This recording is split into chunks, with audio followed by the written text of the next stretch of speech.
Okay, we'll start with BuyApple's story. BuyApple works out of the US and the UK. They supply iPhones, iPads, iMacs, iPods, and MacBook Pros.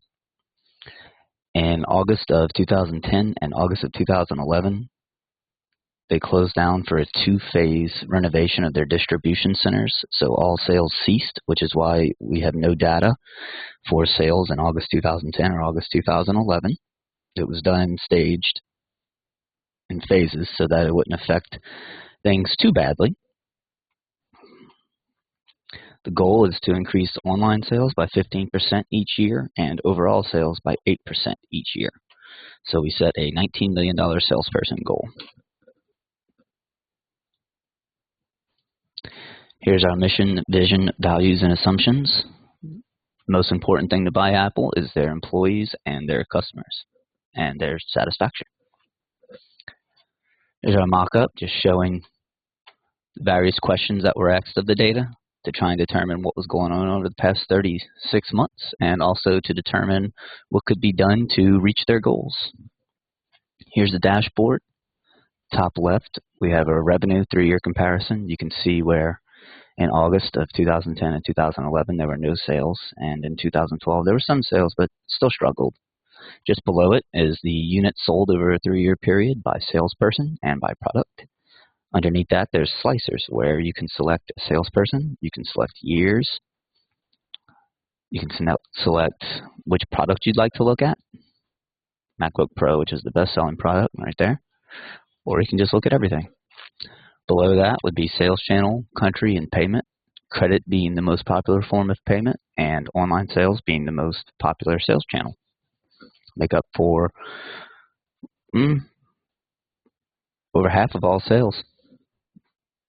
Then if you look over, you'll see product revenue 2010 versus 2011 and 2011 versus 2012. These are interactive charts where if you check these boxes above it, you can see the years and how they compare to one another, or uncheck them. And it's by product. Again, there's MacBook Pro leading the pack and iPad falling behind. Under that would be the annual target of 15% online sales. So what that shows is what the revenue would look like in the future years if you increase your online sales by 15%. That's just the online revenue. But you can see between 2010 and 2011 it fell 2% and then rose 14% between 2011 and 2012. Then you have your top 5 sellers and the bottom 4 sellers. There's a macro there that we'll look at in a second. At the very top, we have revenue expectations and reality. The purple line represents a monthly target that we set over the full 3 years period, and each column represents 1 year. And then to the right of that is a bullet chart. The black thick line in the middle shows the actual revenue. The very top line by 100% is the target. And the color code says how we did. And so we're just under good. All right, so we'll click this macro that says View Sales, and it'll bring us to our salesperson page, telling us whether or not they met their annual sales goal.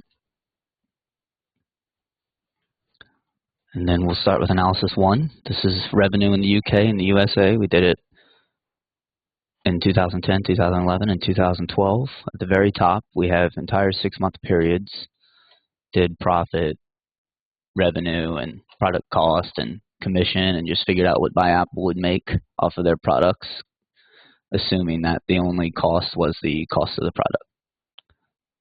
Analysis 2 is about the online sales. And that's how we got our charts for the online sales.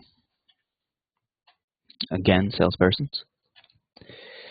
And over here is where we use the VLOOKUP to find the retail each quarter of each year and then find the revenue. You can see up there at the top, the VLOOKUP. And this is just the other way that I did it using some product.